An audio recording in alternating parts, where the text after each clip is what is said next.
আজ বীরভূম জেলার বোলপুর বিধানসভা কেন্দ্রের তৃণমূল কংগ্রেস প্রার্থী চন্দ্রনাথ সিনহা মনোনয়নপত্র জমা দিলেন। নির্ধারিত সময় প্রশাসনিক ভবনে পৌঁছে তিনি আনুষ্ঠানিকভাবে মনোনয়ন দাখিল করেন। এদিন তার সঙ্গে উপস্থিত ছিলেন দলীয় নেতা কর্মী ও সমর্থকদের এক বড় অংশ। মনোনয়ন জমা দেওয়ার পর সাংবাদিকদের মুখোমুখি হয়ে চন্দ্রনাথ সিনহা জানান, মুখ্যমন্ত্রী মমতা ব্যানার্জি তাকে গুরুত্বপূর্ণ দায়িত্ব দিয়েছেন মানুষের সেবা করার লক্ষ্যে এবং নির্বাচনে জয়লাভের জন্য। তিনি বলেন, এলাকার মানুষের ওপর তার পূর্ণ আস্থা রয়েছে এবং উন্নয়নের কাজকে সামনে রেখে তিনি ভোটে লড়বেন।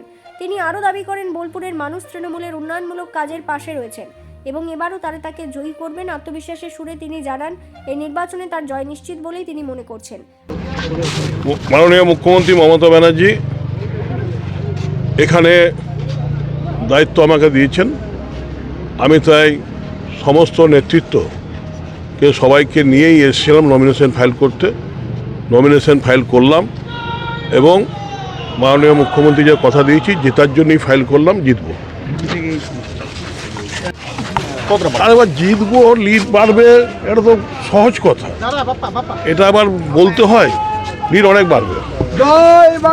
বীরভূমের বোলপুর থেকে অনির্বাণ পাজার রিপোর্ট, বিগ নিউজ বাংলা।